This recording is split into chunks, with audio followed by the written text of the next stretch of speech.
Show Duplicates feature of AccuZip 6 is the feature that removes duplicate addresses from your list. So when two or more records match, AccuZip 6 flags the duplicates of the original address for deletion. And when a record is flagged for deletion, it is kept out of the validation process, it's kept out of the pre-sort process, and therefore when you're printing your pre-sort, it's kept out of printing.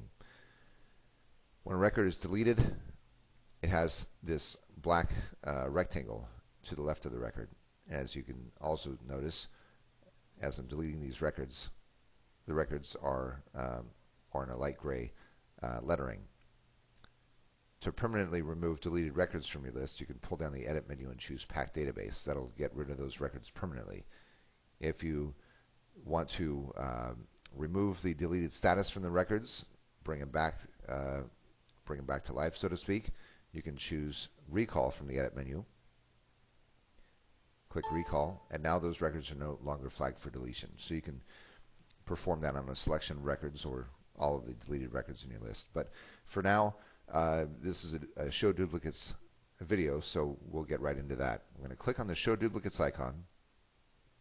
Now in the Show Duplicates window, you're used to seeing the Basic tab where you have these 3 duplicate search criteria to choose from. The first one is person, where you look at the person's name and address to determine whether the records are a duplicate or not. You have the address option, which actually looks at the company name and the address, and then you have the household option, which looks at the last name and the address. And so when there's a match of 2 or more records that have the same last name and the same address, it will keep one record and flag its duplicates for deletion. In the priority record section, the priority record area here allows you to choose which of the matches you want to keep.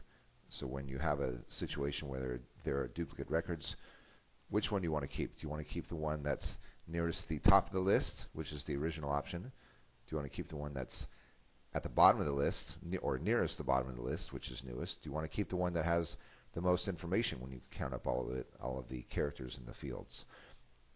So those are some of your priority record options. Now what I'm going to show you today isn't the Basic tab and how that works. I'm going to show you the User Defined tab, which is my preferred method of doing this duplicate search. I'll click on the User Defined tab, and I'm just going to remove all the items that are in this match code box. And now the User Defined tab allows me to choose whichever fields out of my database I want to use as my matching criteria. So for starters, at step 1, I'm going to click on this field name pull down menu. And again, these are all the fields that are in my list in order. So as you can look across the top of my screen here, you can see that these field names match the fields in this field list. I'm going to choose the field called first. I'm going to add it to my match code.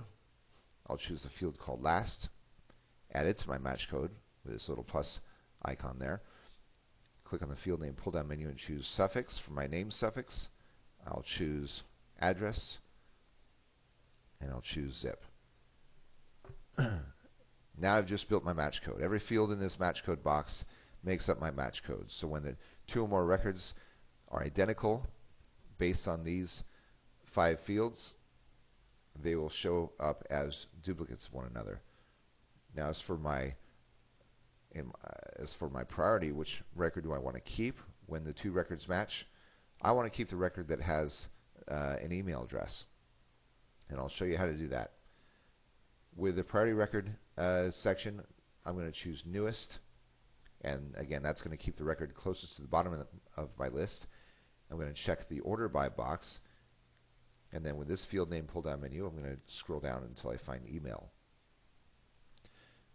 The duplicate search is going to put my list into an email field order, so the records nearest the top of my list will have no email addresses, and after that selection of records that have no email addresses, it'll display the email addresses, or it'll order the email addresses in alphabetical order.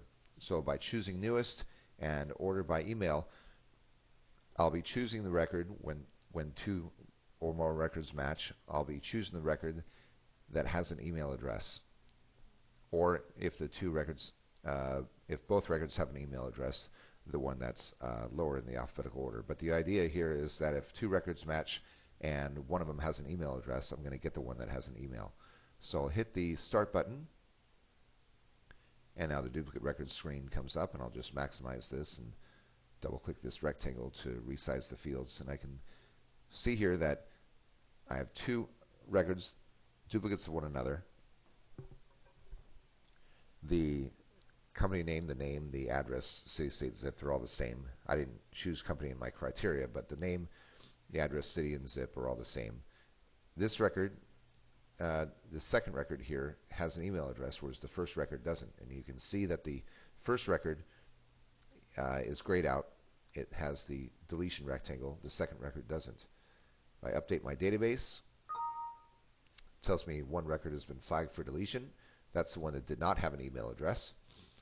I'll click OK, and now I'm finished. If I show deleted, it shows me that one record that was found in my duplicate search. So this is a good way to do a duplicate search because you know exactly what you're getting. You're choosing your own fields. You're making your own match criteria, and when you do a duplicate search, you'll have absolutely no surprises.